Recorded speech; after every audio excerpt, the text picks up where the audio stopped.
For the premiere installment of the Jungle Room, I'd like to focus on some recent news from Elvis catalog guru Ernest Jorgensen. Last week, Ernest gave us a sneak peek at the upcoming April releases on the Follow That Dream Collectors label.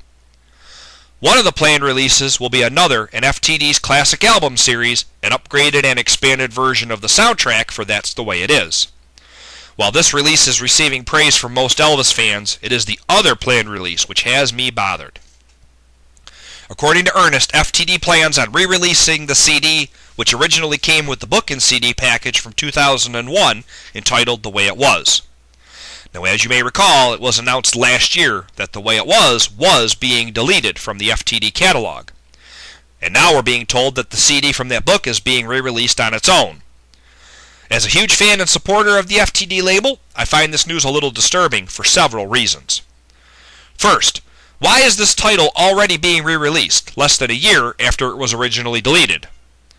Now, my guess is that slowing sales coupled with a large price tag led to the deletion of the book and CD in the first place, so many people will probably point out that by releasing the CD itself, the fans that couldn't afford the book and CD will now be able to purchase and enjoy the music.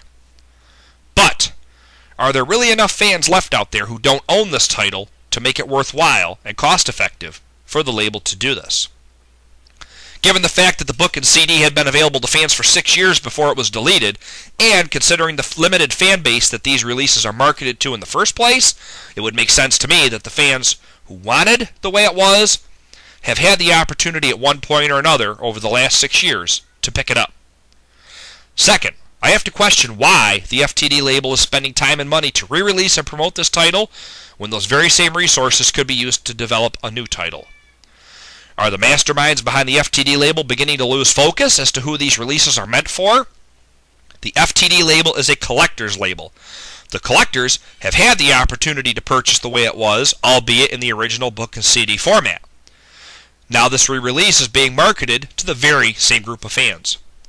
Quite honestly, if I wanted a re-released album, I'll go down to my local CD shop and pick up one of the mainstream RCA releases. Or is it possible that this re-release could be a sign of what many Elvis fans have feared for so long, that the RCA vaults are finally becoming devoid of usable Elvis material? If that is indeed the case, then Ernest owes it to the fans to tell us so. Instead, using deceptive marketing tricks like this could be seen as an attempt to extend the life of the FTD label. Now, many people will simply tell me, if you don't want it, don't buy it. And that is a valid point. But as a collector, I am very disappointed that RCA's long-standing and occasionally very annoying policy of re-releasing the same material over and over again appears to be trickling down to the FTD label. According to Ernest's press release, quote, "The label will in each case evaluate the demand and historic relevance for such releases," end quote. In my opinion, this is just a flimsy excuse for FTD to justify their decision to re-release The Way It Was as a single CD. I don't believe for a second that there is more demand from the fans who buy the FTD releases for a re-release of The Way It Was than there is for a new CD with previously unreleased tracks. But I have a sneaking suspicion that regardless of what Ernest has told us or what the true reason for re-releasing The Way It Was really is, re-releases of the CDs from Flashback, Rockin' Across Texas, Writing for the King, and Live in LA can't be far behind.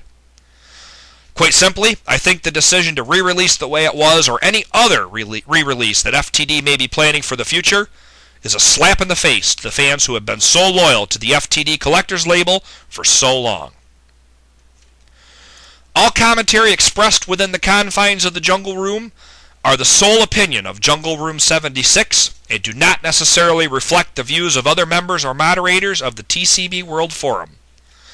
Questions or comments about this week's commentary can be directed to me, Jungle Room 76, via the private message service on the TCB World Forum.